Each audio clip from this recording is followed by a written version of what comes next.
नमस्कार। आज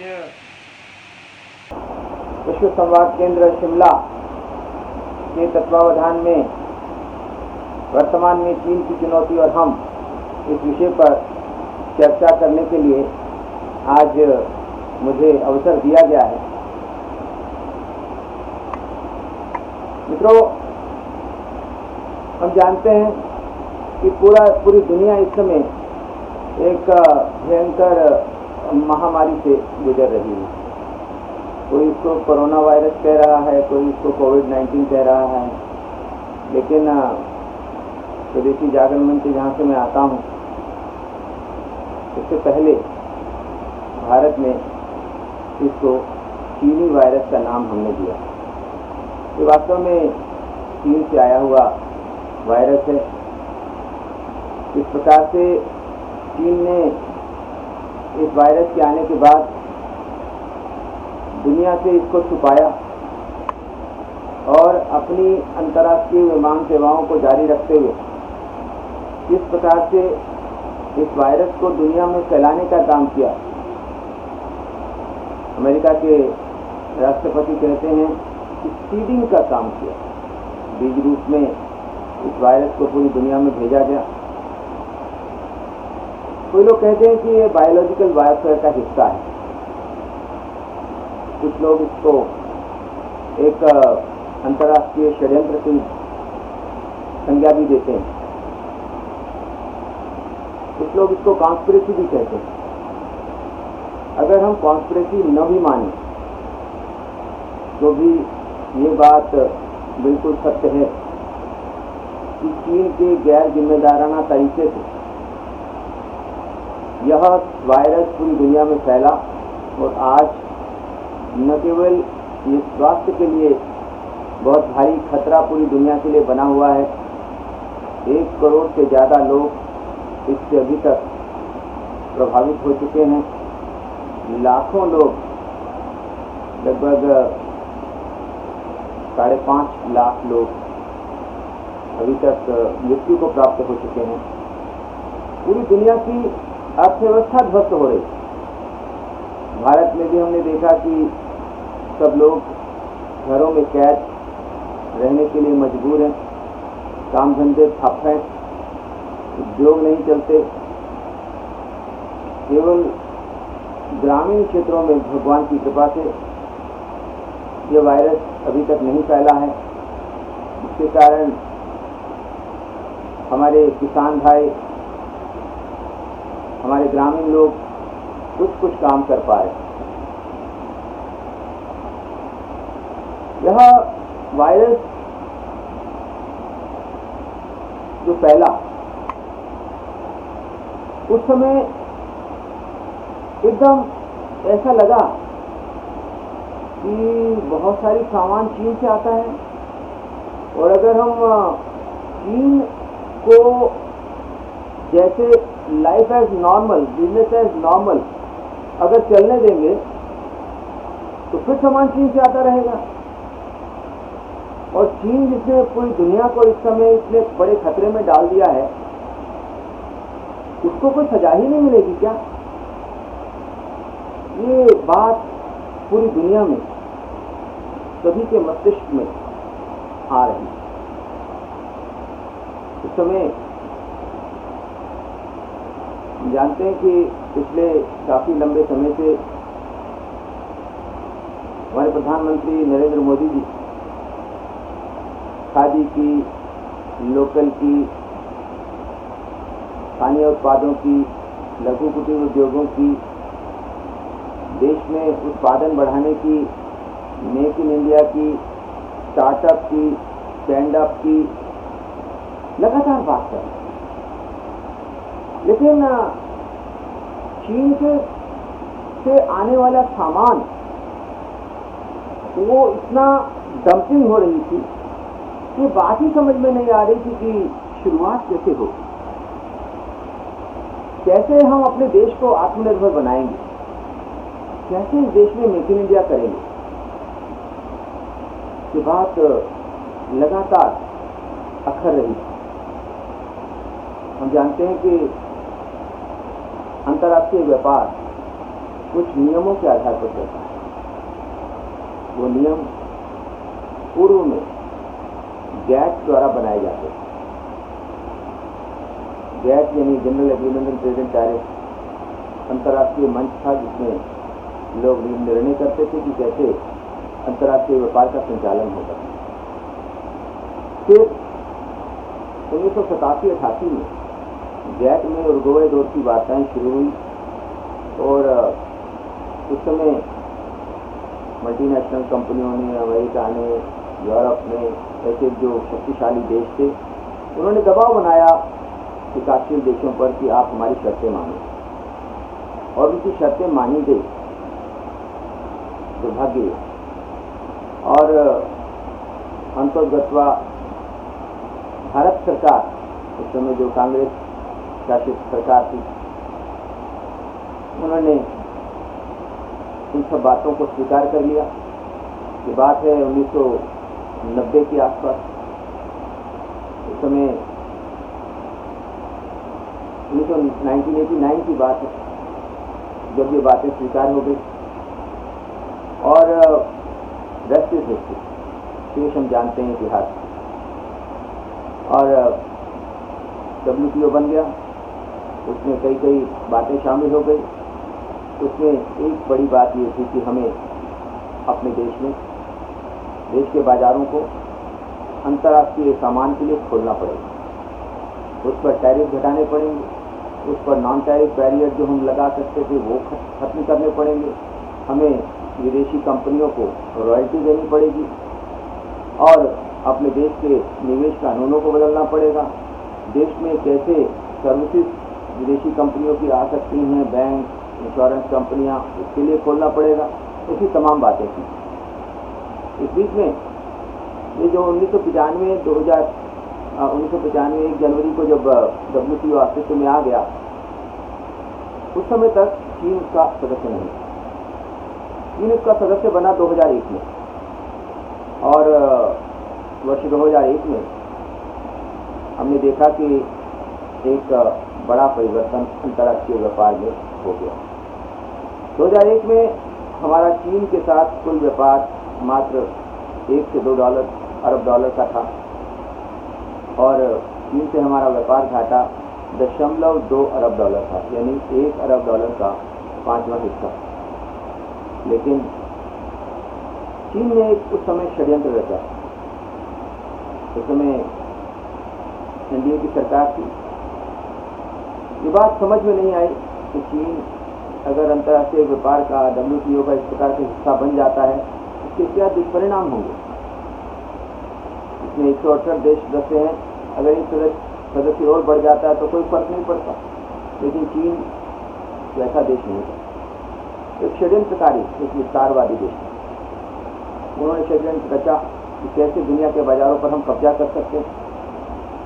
उन्होंने षड्यंत्र रचा कि कैसे हम दुनिया के अर्थव्यवस्थाओं को ध्वस्त कर सकते हैं और अपने विस्तारवादी मंसूबों को आगे बढ़ा सकते हैं। उन्होंने षड्यंत्र को एक रूप दिया, और वो रूप था अपने सामानों को सस्ता करके बेचने का तरीका। उन्होंने देखा कि भारत जैसे देश हैं,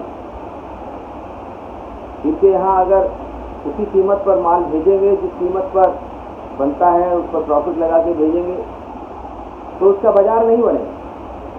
अमेरिका के बाजारों में, यूरोप के बाजारों में भी उनको अपना सामान पूरी तरह से नहीं बेच पाएंगे। लेकिन अगर इस माल को सस्ता करके बेचें, सब्सिडाइज करके बेचें, सरकार की मदद करके इस सामान को बेचें, तो हम दुनिया के बाजारों पर कब्जा कर सकते हैं। ऐसा चीन ने सोचा। उसकी सोच बहुत भयंकर सोच। उन्होंने एक पद्धति अपनाई कि कोई भी उत्पादक अपना सामान सीधे तौर पर एक्सपोर्ट नहीं कर सकता। अपने सामान को बेचने के लिए उसको रूट करना पड़ेगा, मार्ग बनाना पड़ेगा through PSU, public sector undertaking. यानी किसी भी पब्लिक सेक्टर अंडरटेकिंग के थ्रू आप माल बेचेंगे तो आपने पहले माल PSU को बेचा और उसके बाद PSU ने उस सामान को आगे बेचा। आपने वो सामान $100 का PSU को बेचा, PSU ने वही सामान $80 में आगे बेच दिया। इस प्रकार से एक्सपोर्ट को मदद देना WTO के बनने से पहले बहुत हुआ करता था, लेकिन WTO में ये प्रावधान नहीं था कि कोई एक्सपोर्ट को सब्सिडाइज कर सके। लेकिन चीन तो एक नॉन मार्केट इकोनॉमी थी, तो WTO की नियमों में भी लिखा हुआ है कि China is a non market economy. Non market economy का मतलब होता है जहाँ बाजार नहीं होता, जहाँ बाजार की पद्धतियाँ काम नहीं करती और सरकार कुछ भी चाहे कर सकती है। सरकार का पूरा नियंत्रण उनकी अर्थव्यवस्था पर है, उनके उत्पादन पर है, उनके वितरण पर है। और इस प्रकार से सस्ता सामान बेचकर उन्होंने पूरी दुनिया के बाज़ारों पर कब्जा जमाना शुरू कर दिया। अमेरिका के बाज़ार चीन के सामान से पट गए, यूरोप के बाज़ार पट गए, अफ्रीका हो, लैटिन अमेरिका हो, ऑस्ट्रेलिया हो, तमाम सभी देशों में चीन का सामान बड़ी मात्रा में जाने लगा। वहाँ की मैन्युफैक्चरिंग ध्वस्त हो गई और धीरे धीरे करके वहाँ पर रोजगार के अवसर भी समाप्त होने लगे। आज अगर हम देखें तो भारत के बाज़ार में जिस प्रकार से चीन का सामान आगे बढ़ा, हमारे देश में जो मैन्युफैक्चरिंग थी वो GDP था लगभग 17-18% पहुँच रही थी। कल्पना ये थी कि हम मैन्युफैक्चरिंग को GDP का 25% तक बना के ले जाएंगे, क्योंकि अगर मैन्युफैक्चरिंग देश में बढ़ती है तो उससे रोजगार के अवसर बढ़ते हैं, उससे आमदनियों के अवसर बढ़ते हैं, उससे सर्कुलर फ्लो ऑफ इनकम अर्थशास्त्र में हम पढ़ाते हैं, वो जनरेट होता है। लोगों की आमदनियाँ, जो रॉ मटेरियल बेचेगा, जो मजदूर उसमें काम करेगा, जो कैपिटल उसमें काम करेगी, जो लेबर उसमें काम करेगी, जो उसमें एंटरप्रेन्योर काम करेगा, वो सब का जो आमदनी बढ़ेगी, उसके कारण और ज़्यादा डिमांड होगी, उसके कारण और ज़्यादा उत्पादन होगा। इस प्रकार का सर्कुलर फ्लो, डिमांड फ्लो वो क्रिएट हो। लेकिन ऐसा कुछ भी हो न सका, क्योंकि चीन ने हमारे मैन्युफैक्चरिंग को धीरे धीरे करके ध्वस्त करना शुरू किया। हमारे यहाँ उद्योग नहीं थे ऐसा तो नहीं था, लेकिन जो 1950 के बाद की आर्थिक नीति अपनाई गई थी उसमें सारा दारोमदार पब्लिक सेक्टर पर दिया गया था। प्राइवेट सेक्टर, हमारे एंटरप्रेन्योर्स को कोई मौका उसमें नहीं दिया गया था। प्राइवेट सेक्टर काम कर रहा था, लेकिन वो काम बहुत हाथ पैर बांध करके करवाया जा रहा था। यानी कोई भी प्राइवेट सेक्टर का एंटरप्रेन्योर अगर कुछ काम करना चाहता है तो पहले उसको कोटा लेना, लाइसेंस लेना पड़ेगा, फिर कोटा लेना पड़ेगा। ये लाइसेंस कोटा रिजीम चल रही थी 1991 में जब नई आर्थिक नीति आई। इसी दबाव में, अमेरिका के दबाव में और अंतर्राष्ट्रीय षड्यंत्र के तहत, वाशिंगटन कंसेंसस के तहत, तो उसमें भी हमने अपने देश के उद्यमी पर विश्वास न करके फिर FDI और MNCs पर विश्वास किया। हमारे देश में उद्योग धंधे उसके बावजूद भी पनपते रहे, क्योंकि हमारा देश एंटरप्रेन्योर्स का देश है। स्टील के उत्पादन में पब्लिक सेक्टर भी था, प्राइवेट सेक्टर भी था। हमने देखा कि केमिकल इंडस्ट्री हो, इलेक्ट्रॉनिक भी हमारे देश में बन रहा था, तमाम प्रकार के मशीनरी हमारे देश में बनती थी। लेकिन चीन के सामान के आने के कारण, उनके द्वारा माल की डंपिंग करने के कारण, मैं यहाँ पर ये बता दूँ कि डंपिंग क्या होती है। डंपिंग होती है जब कोई भी देश, दूसरा देश हमारे देश में अपना सामान उस कीमत पर बेचे जिस कीमत पर वो अपने देश में नहीं बेच रहा, उससे 10-20% जब कम करके बेचता है तो उसको हम माल की डंपिंग कहते हैं। यानी वो अपना माल दूसरे मुल्कों में सस्ते दामों पर बेचकर उनकी अर्थव्यवस्था को, उनकी मैन्युफैक्चरिंग को ध्वस्त करना चाहता है, तो उसको हम कहते हैं डंपिंग। और जिस इंडस्ट्री को इंजरी होती है वो सरकार को कहती है। लेकिन हमारे देश में छोटे छोटे उद्योग धंधे वाले थे, तो सरकार के ऊपर इतना दबाव भी नहीं बना पाए, और सरकार भी उस समय NDA की सरकार या नहीं थी, UPA की सरकार।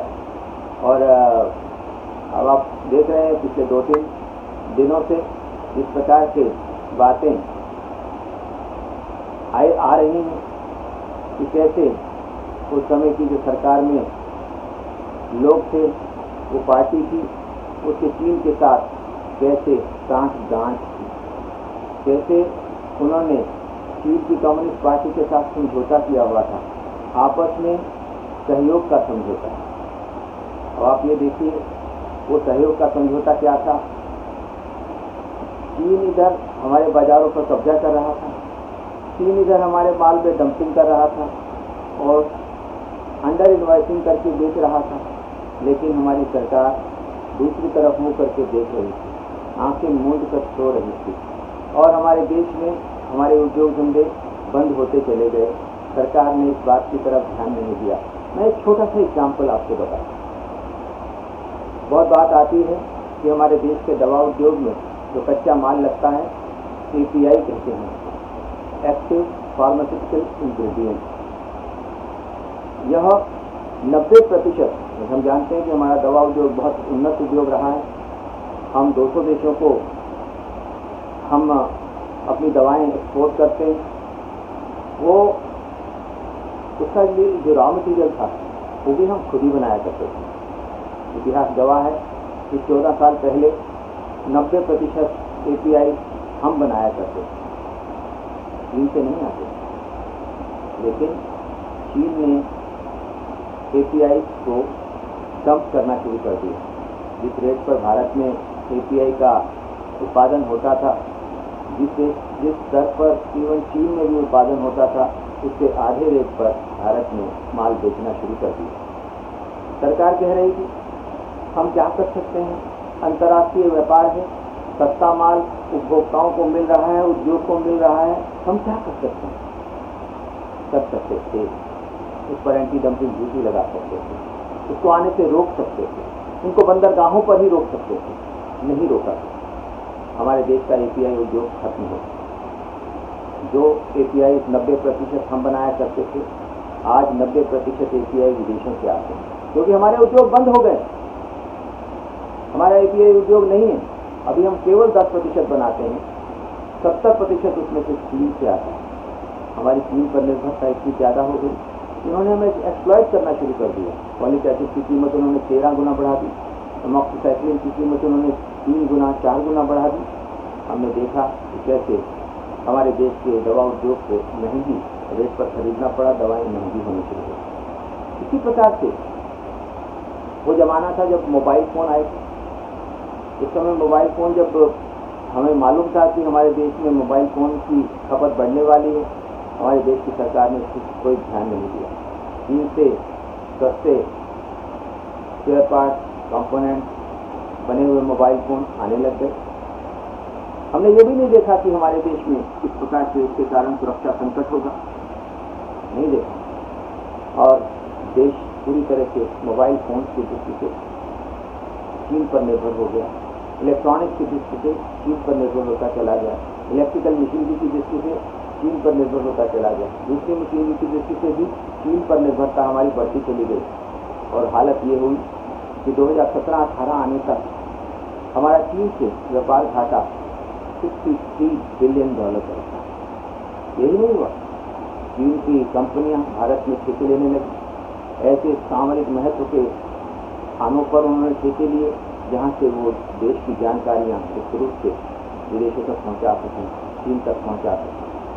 मित्रों, UPA की सरकार थी, उस समय एक विषय हमारे सामने आया कि मौसम का हाल बताने वाले रडार, ऐसे रडार पूरे देश भर में 95% देश की कुल क्षेत्रफल को घेरने वाले ऐसे रडार की एक टेंडर आया। हमारे पास सूचना आई कि वो रडार किसी भी समय एरोनॉटिक रडार के रूप में परिवर्तित किए जा सकते हैं, देश की सुरक्षा खतरे में पड़ सकती है। हमने उस समय की लीडर ऑफ अपोजिशन बहन सुषमा स्वराज जी से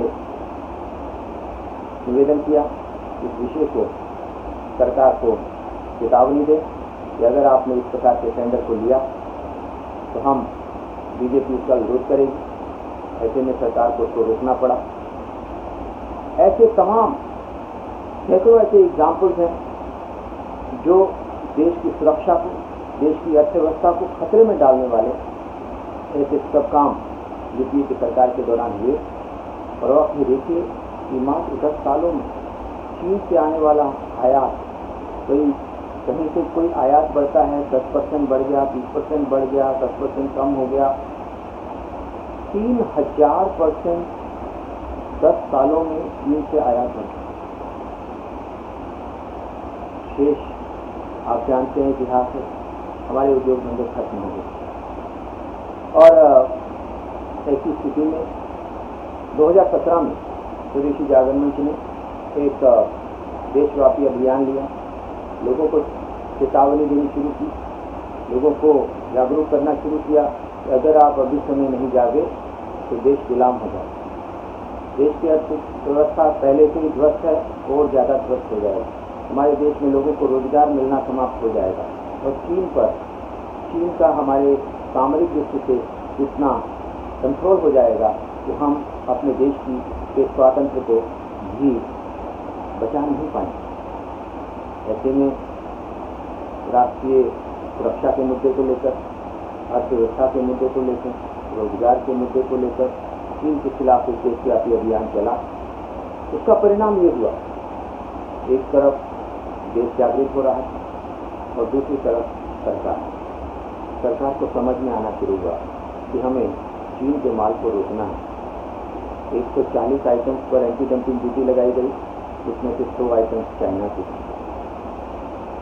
और 2018 में पहली बार 1991 के बाद जैसा माहौल बना हुआ था कि मुक्त व्यापार होना चाहिए, किसी भी प्रकार से रोकना नहीं चाहिए, बाहर से सामान आएगा हम भी बाहर एक्सपोर्ट कर पाएंगे, ऐसे इस प्रकार के नैरेटिव चल रहे हैं। लेकिन ये नहीं देख रहे थे कि भारत के मैन्युफैक्चरिंग ध्वस्त हो गए। बात 2012 की है। भारत के कुछ अच्छे लोगों ने, देशभक्त लोगों ने एक नीति सरकार को सुझाव दिया। सरकार के तंत्र में भी उस नीति को आगे बढ़ाया गया। फाइल तैयार हो गई। तो फाइल थी preferential procurement of telecom and electronic equipment, यानी प्राथमिकता के आधार पर भारत के इलेक्ट्रॉनिक और टेलीकॉम उपकरणों को खरीदा जाए ताकि भारत में इनका उत्पादन बढ़े और चीन के साथ, चीन जो सामरिक दृष्टि से आगे बढ़ने का प्रयास कर रहा है, चीन उसके कारण जो सामरिक खतरे हमें चीनी सामान के कारण हो रहे हैं उसको रोका जाए। सब फाइनल हो गया। कैबिनेट में भी वो विषय चला गया, लेकिन उस फाइल को हमारे उस समय के प्रधानमंत्री ने बाहर की हवा नहीं लगने दी। अपनी सीट के नीचे रखा होगा या अपनी अलमारी के बीच में, लेकिन वो सुझाव कभी भी नियम का रूप नहीं ले पाया। सारी दुनिया चिल्लाती रही, पूरा देश चिल्लाता रहा कि हमें करने की ज़रूरत है, लेकिन प्रधानमंत्री इस समय के जो उस समय की कांग्रेस पार्टी थी उसके इन्फ्लुएंस में थे और उसका उनके ऊपर चाइना का इन्फ्लुएंस था। 2012 की ही बात है। अभी आपने सुना होगा पिछले साल एक बड़ा संघर्ष चला, रीजनल कॉम्प्रिहेंसिव इकोनॉमिक पार्टनरशिप नाम से 16 मुल्कों के बीच में एक व्यापार समझौता करने के लिए भारत सरकार पर बड़ा दबाव बन रहा है। भारत में भी लोकशाह हों, सलाहकार हों, सभी ये सलाह दे रहे थे हमें अंतर्राष्ट्रीय व्यापार का हिस्सा बनना चाहिए, हमें वो समझौता करना चाहिए। मित्रों, वो समझौता था भारत और चीन के बीच में समझौता, एक ऐसा समझौता जिसमें 74% चाइनीज आइटम हमारे देश में 0 ड्यूटी पर आने और हम उसको रोक नहीं सकते। एक ऐसा समझौता था जो पहले से ही हमने जो समझौते किए थे उससे भी बहुत ज़्यादा भयंकर समझौता। भारत की अर्थव्यवस्था ध्वस्त हो जाए। स्वदेशी जागरण मंच ने इसके खिलाफ अभियान चलाया, सरकार को भी समझाया और अंतर्गत 4 नवंबर को हमारा पूरा दल बल सहित हमारी सरकार के लोग वहाँ पर पहुँचे थे। ऐसा लग रहा था कि हमारी सरकार वहाँ पर हस्ताक्षर करने जा रही है, लेकिन स्वदेशी जागरण मंच का प्रयास था प्रधानमंत्री जी की देशभक्ति थी और वहाँ प्रधानमंत्री जी ने जब मंच पर खड़े होकर के बोला कि मेरा मन नहीं मान रहा, मेरा दिल नहीं मान रहा, मेरी कॉन्शियस मुझे अलाउ नहीं कर रही कि मैं इस समझौते पर हस्ताक्षर करूँ, तो पूरे देश में एक राहत की सांस और देखा पूरी दुनिया हतप्रभ रह गई। आज इंडिया टुडे हो, आउटलुक हो या बड़े बड़े जितने भी पत्र हैं, समाचार पत्र हैं, वो सब लिख रहे हैं कि चीन क्यों नाराज है भारत से। क्योंकि एक कारण ये बता रहे हैं कि भारत सरकार ने RCEP पर समझौता नहीं किया। कल भारतीय जनता पार्टी के राष्ट्रीय अध्यक्ष एक प्रेस कॉन्फ्रेंस में एक सवाल कांग्रेस से कर रहे थे कि कांग्रेस ने RCEP में जल्दबाजी क्यों दिखाई।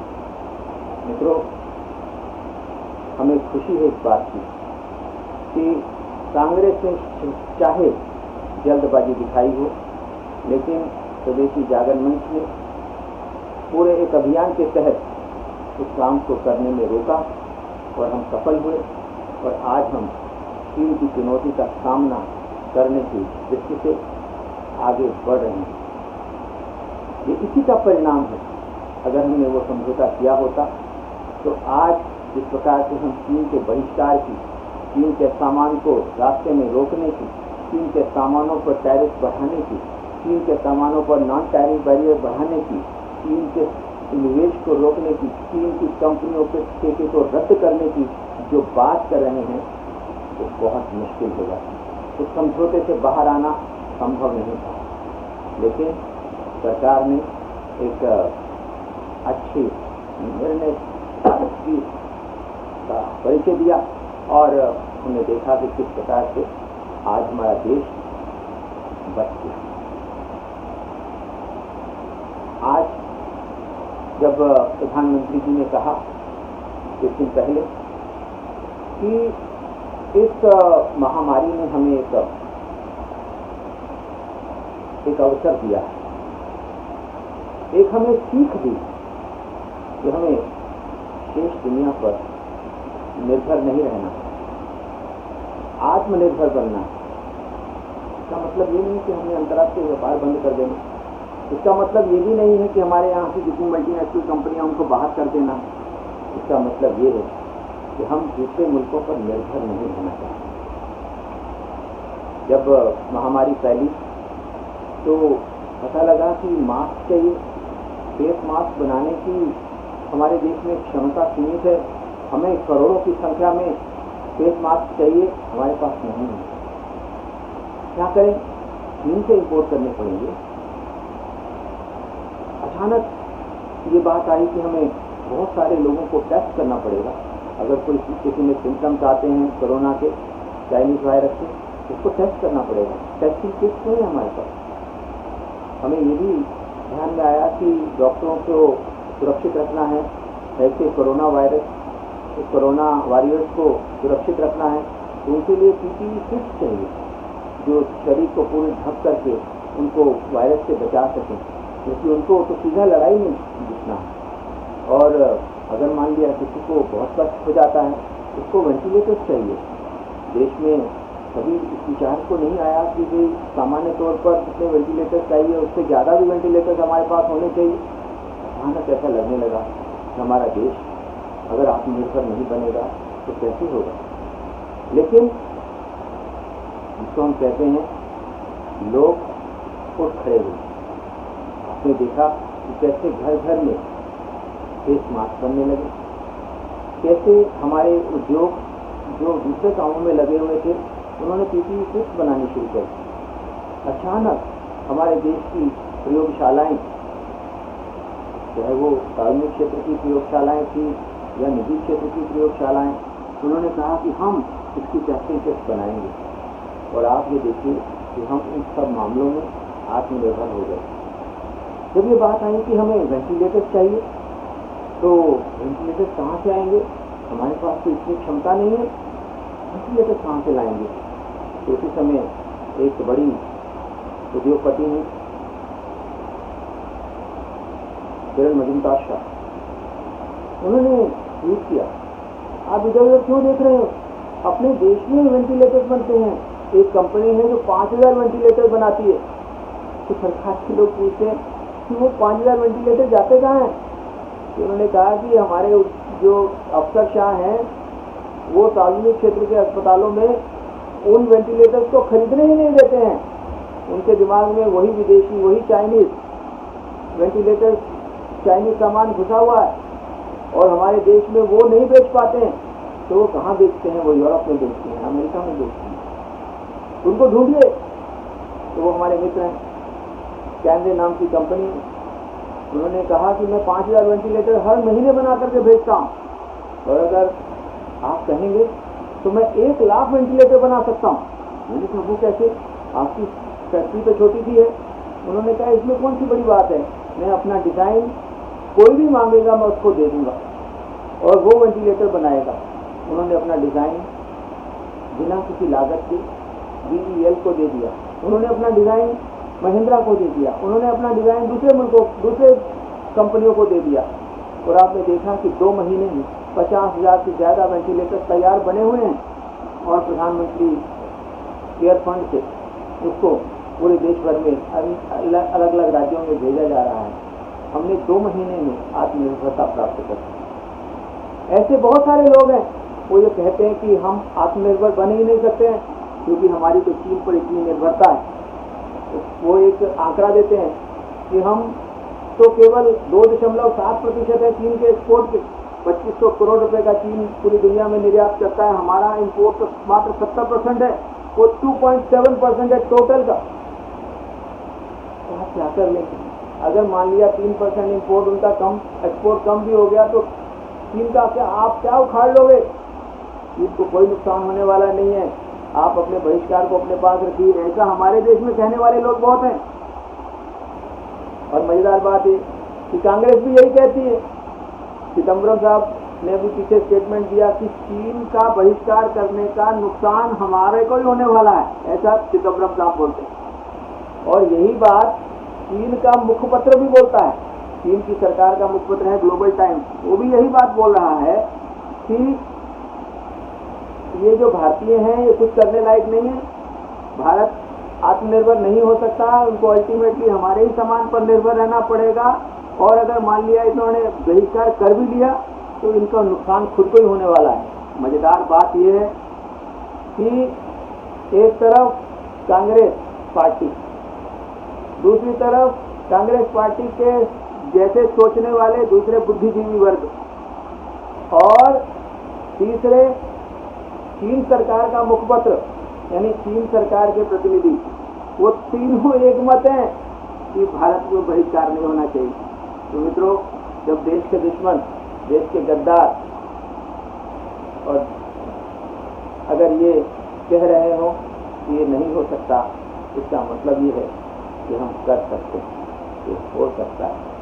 मैं उन लोगों को ये बताना चाहता हूँ कि जो ये कहते हैं कि 2.7% है हमारा इंपोर्ट उनके एक्सपोर्ट का, उनको याद रखना चाहिए कि हमारा जो ट्रेड डेफिसिट है चीन के साथ वो $50 बिलियन का है, और चीन का trade surplus, overall surplus global level पर $430 अरब का है, और अमेरिका का ट्रेड डेफिसिट $360 अरब का है चीन के साथ। अगर भारत और अमेरिका ही केवल चीन के माल का बहिष्कार कर दें तो 95%, 95% जो ट्रेड सरप्लस है चीन का वो वैनिश हो जाएगा। चीन की फैक्ट्रियां बंद हो जाएंगी, वहां के लोग बेरोजगार हो जाएंगे, उनकी अर्थव्यवस्था ध्वस्त हो जाएगी।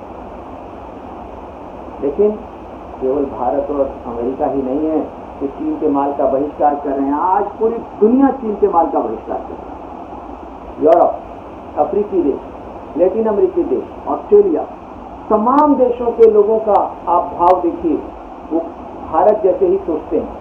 भारत में 95% लोग कह रहे हैं कि हम चीन के माल का बहिष्कार करेंगे। तो अमेरिका में भी इसी प्रकार की स्थिति है, यूरोप में, अफ्रीका में, सब जगह एक जैसी स्थिति है। पूरी दुनिया चीन का बहिष्कार कर रही है, केवल हम नहीं हैं। और जो लोग कहते हैं कि हम इसका कोई नुकसान नहीं कर सकते हैं, मैं उनको कहना चाहता हूं कि केवल चीन के सामान का ही बहिष्कार नहीं होगा, चीन की कंपनियों को जो ठेके मिल रहे हैं वो भी बंद हो जाएंगे। जब दिल्ली मेरठ रैपिड रेल की बात आई, स्वदेशी जागरण मंच ने आह्वान किया सरकार को कि हमें इस ठेके को तो देना ही नहीं है, अभी तक जितने ठेके हमने दिए हैं उनको वापस करना है और अगले ठेकों में जहां जहां उनकी टेक्निकल बिट्स आई हुई हैं उनको डिस्क्वालीफाई करना है और उनको नहीं देना है। और भारत सरकार ने, अलग अलग सरकारों ने, अभी हरियाणा सरकार ने उनके 2 ठेके रद्द किए, रेलवे ने 1 ठेका रद्द किया है, भारत सरकार ने एक और ठेका पहले से उसको रद्द कर दिया है। और ये जो BSNL दूसरे जो थे वो भी जेटी को जो ठेका देने जा रहे थे उसको भी रद्द कर दिया गया है। ऐसे में पूरे देश में चाइनीज कंपनियों को ठेके को रद्द करने की पूरी एक मुहिम छिड़ गई। मित्रों, इस वायरस के आने से पहले हमने भारत सरकार को एक पत्र लिखा था कि जो देश में 5G रोल आउट करने के लिए हुआवे नाम की कंपनी को अनुमति मिल रही है उसको रोका जाए। सरकार में काफ़ी इस बारे में सोच विचार चल रहा था, लेकिन इस बीच में जो 2 कंपनियां यहाँ पर काम करती हैं टेलीकॉम के क्षेत्र में, एयरटेल और वोडाफोन, उन्होंने कुछ सांठगांठ की और हुआवे को टेस्टिंग के लिए, ट्रायल्स के लिए मौका दिला दिया। तब भी स्वदेशी जागरण मंच ने इसका विरोध किया। लेकिन हम देख रहे हैं कि भारत ही नहीं, अब पूरी दुनिया में इसके खिलाफ, हुआवे के खिलाफ एक अभियान छिड़ा हुआ है। अब देखिए कि इंग्लैंड है, इंग्लैंड ने अमेरिका की सलाह को दरकिनार करते हुए, आप जानते हैं कि इंग्लैंड अमेरिका की हर सलाह मानता रहा है, उनकी सलाह को दरकिनार करते हुए उन्होंने हुआवे को ठेका दे दिया था। लेकिन जब वहां के प्रधानमंत्री स्वयं कोरोना से ग्रस्त हो गए तो सबसे पहला काम उन्होंने यही किया कि हम अब आगे से चीन की हुआवे कंपनी को 5G का ठेका नहीं देंगे। और जिस प्रकार से अमेरिका ने हुआवे के खिलाफ एक पूरा का पूरा वातावरण बनाया है और जितने भी उनके इक्विपमेंट्स हैं उनकी सेल पर प्रतिबंध लगा दिया है, हम देखेंगे आगे आने वाले दिनों में चीन की हुआवे कंपनी हो, जेटी कंपनी हो या दूसरी कई कंपनियां हो। हमने अभी भारत सरकार ने ये भी तय किया है कि जितने भी सोलर इक्विपमेंट्स हैं, स्वदेशी जागरण मंच बार बार सरकार को कह रहा था कि हमें आत्मनिर्भर बनना चाहिए सोलर के अंदर, लेकिन ऐसा हो नहीं पा रहा था। लेकिन अब आप देख रहे हैं सरकार ने अभी निर्णय लिया है कि इस सोलर इक्विपमेंट्स पर हम अपनी ड्यूटी जो है, इंपोर्ट ड्यूटी 10 से 20 से 30 से 40% तक लेकर के जाने वाले हैं और अपने देश में सोलर इक्विपमेंट का उत्पादन लगातार बढ़ेगा। और हम अपने देश में जो भारत ने एक पहल की है सोलर अलायंस की, सूर्य पुत्र देशों की, कि हम पूरी दुनिया में लोगों को तेल पर आश्रित को कम करें, उनका जो डिपेंडेंस है चीन पर तेल पर वो कम करेंगे और पूरी दुनिया में हम सोलर के ऊपर गैर परंपरागत ऊर्जा के स्रोतों पर लेकर के जाएंगे। एक बहुत बड़ा प्रयास है, उसमें भारत एक अग्रणी भूमिका निर्वहन करेगा। अंत में मैं एक बात कहूँगा, एक और महत्वपूर्ण क्षेत्र है जिसमें चीन बहुत आगे बढ़ रहा है, वो क्षेत्र है इंफ्रास्ट्रक्चर का क्षेत्र। जब चीन ने देखा कि हो सकता है दुनिया में अब बाजार एक सैचुरेशन पॉइंट पर आ जाएंगे, ये भी हो सकता है कि दुनिया के बाजारों में जैसे अमेरिका ने उनको रोकने का प्रयास किया, भारत में भी रोकेंगे, तो ऐसे में मैन्युफैक्चरिंग के ऊपर डिपेंडेंस अपनी कम करनी पड़ेगी। हमारे पास $4000 अरब का उन्होंने सोचा कि हमारे पास विदेशी मुद्रा भंडार है, इसका उपयोग करना चाहिए, दुनिया के ऊपर एक आधिपत्य स्थापित करना चाहिए, आर्थिक आधिपत्य स्थापित करना। और वो आधिपत्य आज फौज के माध्यम से नहीं हो सकता, वो आधिपत्य आप उन पर शासन स्थापित करके नहीं कर सकते, तो कैसे करेंगे? उन्होंने एक योजना बनाई, एक षड्यंत्र, और वो षड्यंत्र था OBOR, one belt one road. उन्होंने कहा हम पूरी दुनिया में एक इंफ्रास्ट्रक्चर निर्माण करेंगे, उसमें यूरोप, अफ्रीकी देश, सभी दुनिया को जोड़ देंगे, और जो आपको समुद्र के रास्ते बाकी जगह से बहुत लंबा समय लगता है सामान पहुंचने में, जहाँ 30 दिन लगते हैं वहाँ 3 दिन लगेंगे, और ऐसी सड़कें, ऐसी रेल बनाएंगे जिससे दुनिया छोटी होती चली जाए। दुनिया के लोगों को एक सपना दिखाए, one belt one road, belt road initiative का। कहते हैं कि वो उसमें कम से कम 2 से 3 ट्रिलियन डॉलर, 2 से 3 हजार अरब डॉलर का खर्चा आना। सबसे पहला उन्होंने अटैक किया हमारी ही भूमि पर, पीओके पर, उन्होंने CPEC बना दिया। भारत ने उसका विरोध किया, लेकिन चीन नहीं माना। उधर उन्होंने श्रीलंका को बताया, और श्रीलंका का एक महत्वपूर्ण पोर्ट हम्बनटोटा पोर्ट, उसका डेवलपमेंट का काम शुरू कर दिया। उस पर 5 से 6 अरब डॉलर का खर्चा आ गया।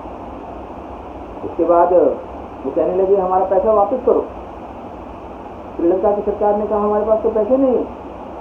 तो उन्होंने कहा ठीक है, आप अपना ये पोर्ट हमें दे दो। उनका पोर्ट उन्होंने 99 में इसकी लीज पर ले लिया। हम समझ सकते हैं कि वो पोर्ट यहाँ पर कोई आता जाता नहीं, लेकिन सामरिक दृष्टि से वो बहुत महत्वपूर्ण पोर्ट है। समुद्र में अपनी उपस्थिति बढ़ाने के लिए उन्होंने ये किया। उधर सुदूर अफ्रीका में जोकोटी नाम का एक पोर्ट, वहाँ पर भी उन्होंने यही षड्यंत्र रचा और उस पर भी कब्जा कर लिया। अमेरिका उसके कारण बहुत भयंकर रूप से चीन से नाराज है, क्योंकि वो अब अंतर्राष्ट्रीय महाशक्ति बनने की प्रयास कर रहा है, लेकिन अमेरिका भी कुछ कर नहीं पा रहा। लेकिन यह जो कोविड, जो चाइनीज वायरस आया, इसने पूरी दुनिया को तो झकझोर के रख दिया, और भारत नहीं, पूरी दुनिया के मुल्क अब चीन से बदला लेने की बात कर रहे हैं। एक महामारी में फंसाने का बदला, उनके अर्थव्यवस्थाओं को ध्वस्त करने का बदला, उनके ऊपर सामरिक दृष्टि से कब्जा करने का के खिलाफ बदला। मलेशिया ने पहले से ही BRI प्रोजेक्ट जो उसका था उसको 10% कर दिया, बहुत सीमित कर दिया। अफ्रीका के देश भी अब उसके खिलाफ बोलने लगे। इटली जो उनके साथ बहुत जुड़ा हुआ था, अब इटली ने भी तय करना शुरू किया है कि जो BRI के प्रोजेक्ट उसके चल रहे हैं उनको बंद कर दिया। यानी पूरी दुनिया में बेल्ट रोड इनिशिएटिव ध्वस्त होने वाला है। पूरी दुनिया कह रही है कि this is an end of road to BRI। आप कल्पना कीजिए, चीन की अर्थव्यवस्था पर चौतरफा हमला होने वाला है। चीन की हिम्मत नहीं है, ये केवल एक गीदड़ भपकी देने की कोशिश होती है, क्योंकि उसने देखा था कि पिछली सरकारों को वो गीदड़ भपकी देते थे और वो हमारे देश पर आगे आगे आगे आगे बढ़ने की कोशिश करता रहा। उसने देखा था कि उसने रात को 2 बजे हमारे राजदूत को उठाकर उनकी सेना ने ये कहा था कि प्रधानमंत्री मनमोहन सिंह को बोल दो कि अरुणाचल के दौरे पर न जाएं, अरुणाचल हमारा है। प्रधानमंत्री ने अपना दौरा रद्द कर दिया था।